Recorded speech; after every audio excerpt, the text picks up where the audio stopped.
Olá pessoal, tudo bem? Meu nome é Elias Jabbour e vamos a mais um episódio de Meia Noite Pequim, ainda nesse cenário, se adaptando a esse cenário novo aqui do meu office, né, que está se transformando em um local mesmo de gravação, quase uma boate, né? Enfim, aquela coisa que eu já disse no último vídeo, quando nós tratamos da questão dos protestos na China, né?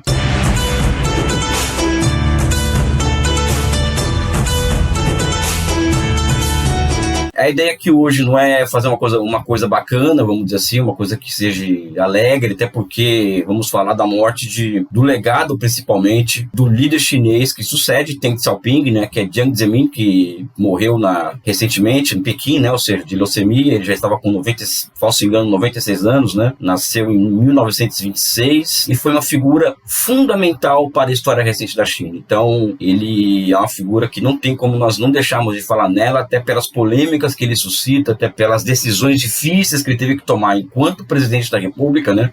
Apesar dele, em comparação ao Xi Jinping, ele é uma figura muito low profile, né? Ou seja, o próprio Deng Xiaoping o qualificava como uma figura muito qualificada e um intelectual low profile, né? Ou seja, uma figura que muito discreta, ainda mais até 97 ele foi o secretário-geral do partido, mas o Deng Xiaoping ainda estava vivo, ou seja, ele respeitava essa posição o fato do Deng Xiaoping estar vivo para se manter ainda mais low profile, né? Ele assume a direção do partido do Estado logo após os conflitos de 1989 em Tiananmen, muito pelo histórico dele em Xangai, em que ele conseguiu manobrar muito bem as manifestações que houveram também em Xangai em 89, por isso ele foi alçado à condição de líder da República Popular da China e também do Partido Comunista, ou seja, aliás, a ordem inversa, até porque as funções do partido são muito mais importantes que as do Estado chinês. E ele é o último líder chinês que nasceu antes da Revolução de 49, ou seja, ele nasceu ele se filia ao partido em 1946, ou seja, ele já era um militante do movimento estudantil e o movimento estudantil chinês tinha uma característica que o distinguia de outros da sua época. Era o movimento estudantil que fez aquela revolta de 1919 em Pequim contra a humilhação que a China sofre no Tratado de Versalhes,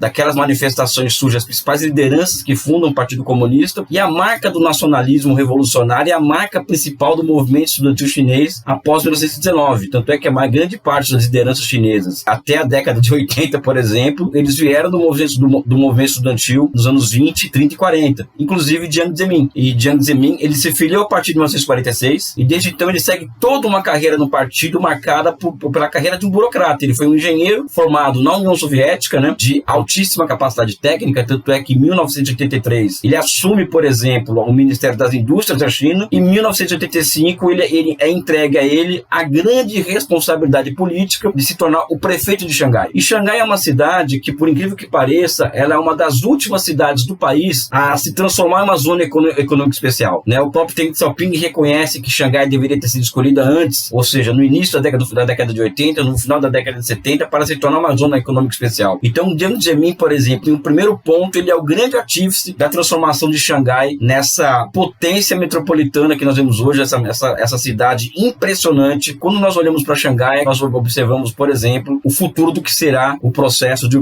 uma urbanização e uma sociedade de planificação cada vez mais elevada e alçada a novos patamares. Então, acho que Jiang Zemin tem como primeiro legado a transformação de Xangai nisso que ela é hoje, ou seja, quem conhece Xangai sabe do que eu estou falando, né? O que fica também na trajetória dele, que é muito marcante, ele é a figura que consegue estabilizar a China internamente e externamente, um momento muito difícil na década de 90, ou seja, um momento de consenso de Washington, um momento de contra-revolução aberta no mundo inteiro contra as experiências socialistas, em um momento em que o próprio Estados Unidos, eles embargaram a China por conta dos acontecimentos de 89, e ele foi o grande responsável de recosturar uma agenda chinesa para si mesmo e para o mundo a partir dos acontecimentos de 1989, que voltou a isolar a China do mundo. Deng Xiaoping, ele ganha o Congresso de 92, que foi talvez o congresso mais importante do Partido Comunista da China, depois do Congresso de 1935, onde as políticas de reforma e abertura são reafirmadas em 92, e Jiang Zemin forma uma dupla com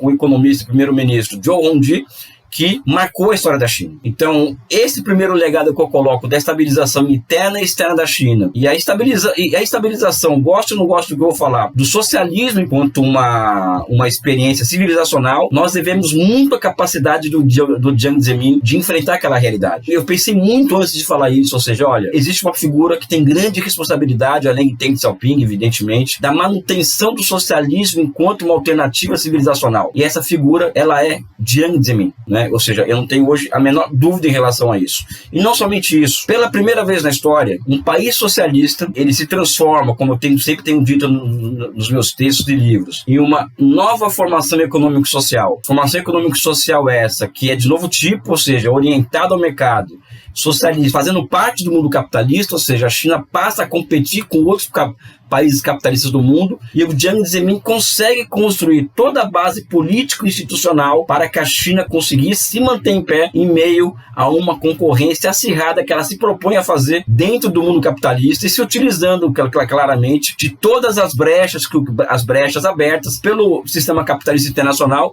e pelo processo de financiarização. Ou seja, ele percebe que a China, ele leva adiante, leva as últimas consequências, as possibilidades abertas pela financiarização de transformar a China em um grande depositório de milhares de unidades produtivas, né? Ou seja, acho que isso é um fato, e isso ele transforma essa quantidade de qualidade na medida em que a China vai absorvendo dessas empresas tecnologia e know-how administrativo para se tornar autossuficiente em fundamentos chaves do sistema empresarial. E mais do que isso, eu acho, Jiang Zemin junto com Zhou Rongji, por exemplo, eles conseguem construir um aparato empresarial institucional que capacita a China a ser exatamente o que ela é hoje. Ou seja, a China hoje exerce o papel no mundo de ser a mediadora de um grande processo de globalização baseada em exportação de bens públicos sob a batuta de grandes empresas estatais, de grandes conglomerados empresariais estatais. Ou seja, isso foi capaz porque houve uma reforma em 1994 que atinge vários setores da economia chinesa e que levou à constituição do que Keynes chamaria de uma economia moderna de produção. E essa economia moderna de produção ela é baseada em dois grandes pilares. Grandes empresas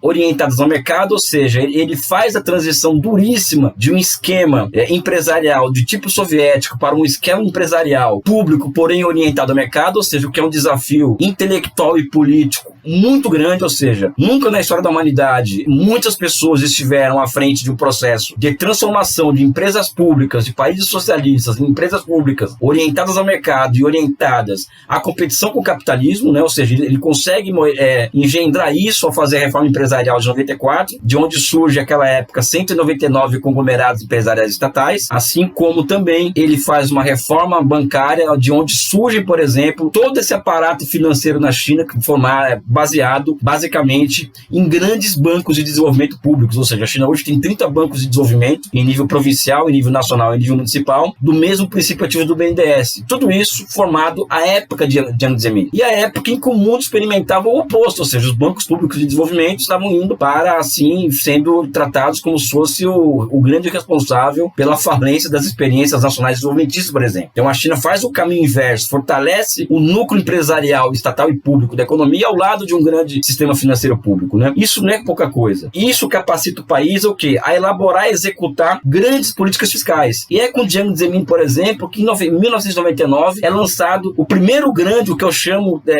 tenho chamado nos meus trabalhos, de um grande teste de intervenção do Estado em massa na economia. Quando existe um processo de transferência de recursos do litoral, que enriqueceu muito durante a década de 80, em detrimento do interior, é uma transferência de recursos do litoral para o interior sob o manto do projeto do grande desenvolvimento do Oeste. Desde 99, lançada por Jiang Zemin, esse projeto alçou o Oeste do país a ser o grande termômetro do processo de desenvolvimento da China. Eu estive na China a primeira vez em 2004 e conheci o Oeste da China inteiro. O Oeste da China, por exemplo, era claramente um canteiro de obras muito maior do que no litoral. Eu conheci, por exemplo, a obra de Três Gargantas, eu conheci o gasoduto Oeste-Leste, que sai do Xinjiang e vai até Xangai, conheci a ferrovia Qinghai-Tibete, que passa no Permafrost, por exemplo, né? Ou seja, eu conheci as grandes obras de infraestruturas que estavam ocorrendo no Oeste da China, né? E que forjaram o país a quê? A formação de uma economia continental. Ou seja, a China, a partir de 99, ela parte para um movimento muito semelhante que os Estados Unidos fazem no final do século XIX.